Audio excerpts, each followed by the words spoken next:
káyé gbọ́ ní ìròyìn. ìròyìn káyé gbọ́, ìròyìn káyé gbọ́, ìròyìn káyé gbọ́, ìròyìn káyé gbọ́, ẹ jẹ́ a jọ gbọ́ ìròyìn. dákúrẹ́dà sí bí òní gbogbo ibi tí ẹ ti ń gbọ́ mi ìròyìn káyé gbọ́ ọmọ wá sí ti gbọ́ yín láti kò ní jígé alára. Orúkọ mi ni Olúwafúnmiláyọ̀ Adéṣẹwọ́. Ṣáájú ẹgbẹ́ kókó tó wà nínú ìròyìn yìí.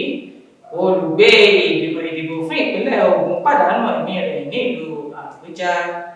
Ìyá àti àwọn ọmọ mẹ́ta pàdánù ẹ̀mí wọn látàrí májèlé oúnjẹ ní ìpínlẹ̀ Kwara. Ọkùnrin ẹni 60 ọdún ni wọ́n ti mójú rẹ̀ bá ilé ẹjọ́ lórí ẹ̀sùn pé ó kùnà láti pèsè afurasí oníjìbìtì kan. Kọmíṣánná ọlọ́pàá ti pàṣẹ kí wọ́n dóòlà onílé ìtura kan àti adarí tí wọ́n jí gbé lọ. Kí tó tẹ̀síwájú nínú ìròyìn yìí, jẹ́ kí adókè lọ́wọ́ fún ìpolówó ọjà.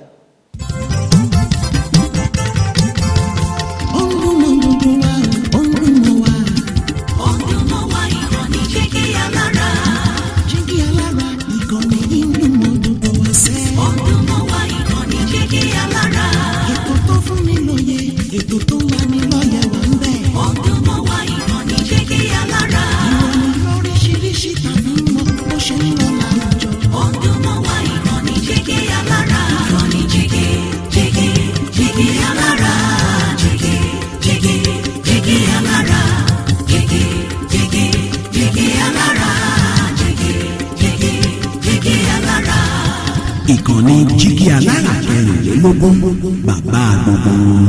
Ẹ káàbọ̀ padà láti òkè lọ́hùn-ún. Ìròyìn ọ̀hún rèé lẹ́kùnrẹ́rẹ́. Olùgbé ìgbìmọ̀ ìdìbò fún ìpínlẹ̀ Ògùn pàdánù ẹ̀mí rẹ̀ ní ìlú Àbújá. Olùgbé ìgbìmọ̀ ìdìbò Resident Electoral Commissioner REC ti àjọ tó ń rí sí ètò ìdìbò Independent National Electoral Commission INEC ti ìpínlẹ̀ Ògùn ní Ìjàláyé ti dágbére fáyé. Ìjàláyé ló ṣubú tó sì gbẹ́mìí mì ní ọjọ́ Ajé Monday lẹ́yìn ìpàdé tí ó lọ ṣe ní olú ilé-iṣẹ́ àjọ náà nílùú Àbújá. Ìròyìn tó jáde láti ilé-iṣẹ́ àjọ INEC ní ẹni tó jẹ́ ọmọ bíbí ìpínlẹ̀ Ondo ọ̀hún ló padà sí yàrá rẹ̀ ní ilé ìtura tó dé sí lẹ́yìn ìpàdé kí ìṣẹ̀lẹ̀ náà tó ṣẹlẹ̀. Ìyá àti àwọn ọmọ mẹ́ta pàdánù ẹ̀mí wọn látàrí májèlé oúnjẹ tí wọ́n jẹ ní ìpínlẹ̀ Kwara. Àwọn ènìyàn 4 ni wọ́n ní wọ́n ti pàdánù ẹ̀mí wọn látàrí májèlé tí wọ́n jẹ nínú oúnjẹ ní ìpínlẹ̀ Kwara. Ìyá àti àwọn ọmọ mẹ́ta ló wà nínú ìṣẹ̀lẹ̀ náà ní ìlú Ìlọrin tó jẹ́ olú ìlú ìpínlẹ̀ Kwara lẹ́yìn tí wọ́n jẹ ìrẹsì tí wọ́n fura sí pé ó ní májèlé ọ̀hún. Ìṣẹ̀lẹ̀ náà ló wáyé ní agbègbè Ọ̀ṣìn òpópónà Àsàdà ní ìlú Ìlọrin. Ẹnìkan tó súnmọ́ ẹbí ọ̀hún ní gbogbo wọn ló jẹ ìrẹsì tí àwọn òbí wọn sì jáde lọ kí wọ́n tó darí padà ní ìrọ̀lẹ́ níbi tí wọ́n ti bá àkọ́bí wọn tó ń pọ̀ kàkà ikú tí wọ́n sì gbé lọ sí ilé ìwòsàn lẹ́yìn ọ̀rẹ́yìn tí ó pàdánù ẹ̀mí rẹ̀. Tí àwọn ọmọ méjì mìíràn sì tún dèrò ilé ìwòsàn àti ìyá wọn ní èyí tí gbogbo wọn pàdánù ẹ̀mí wọn. Ó ní wọ́n kó sí University of Ilorin Teaching Hospital tí wọ́n sì ti gbé òkú wọn lọ sílé láti sìn, ṣùgbọ́n bàbá wọn sì wà ní ilé ìwòsàn níbi tó ti gba ìtọ́jú.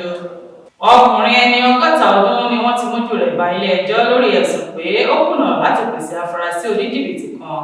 Ọkùnrin ẹni 60 ọdún Ajayi Hasan ni wọ́n ti mójú rẹ̀ bá ilé ẹjọ́ Tinubu Magistrate ní Lagos Island fún ẹ̀sùn pé ó kùnà láti pèsè afurasí kan Gabriel Adéoyè Ọláwálé tí ó ṣe onídùúró fún. Hasan ni wọ́n mójú rẹ̀ bá ilé ẹjọ́ ní ọjọ́ Ajé Monday nítorí ẹni tó ṣe onídùúró rẹ̀. Ọlọ́pàá tó wọ́ lọ ilé ẹjọ́ Súpò Jimoh Joseph ló sọ fún ilé ẹjọ́ pé Hasan ló ṣe ẹ̀ṣẹ̀ náà ní ọjọ́ 14 oṣù kejìlá ọdún 2023. Gẹ́gẹ́ bí Joseph ṣe sọ, Hasan ló ṣe onídùúró Ọláwálé tí wọ́n fi ẹ̀sùn jìbìtì owó kàn.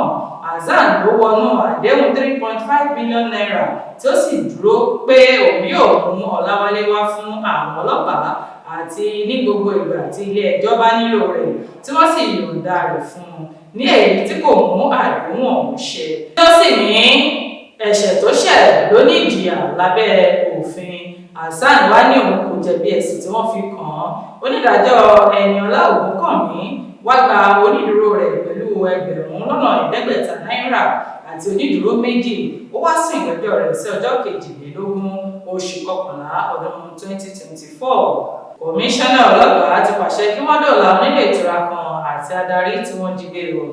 Kọmíṣánná ọlọ́pàá ní ìpínlẹ̀ Niger Wàsíù Abíọ́dún pàṣẹ pé kí wọ́n dóòlà onílé ìtura tó wà ní Agwan Powerline Buaraka ní ìjọba ìbílẹ̀ Tàfà. Àwọn ajínigbé ọ̀hún ni wọ́n tún gbé adarí ilé ìtura ọ̀hún náà. Agbẹnusọ fún iléeṣẹ́ ọlọ́pàá ní ìpínlẹ̀ Niger Wàsíù Abíọ́dún ló fìdí ìjínigbé náà múlẹ̀ tí ó sì ní bí wọ́n ti ń wá àwọn ajínigbé ọ̀hún. Oníjọba ìlọ lórí ìròyìn káyégbọ́ fún ti tòní. Orúkọ mi lẹ́ẹ̀kan sí Olúwafúnmiláyọ̀ Adéṣèwọ́ láti kún ní Jígí Alára káfíńrè pàdé o.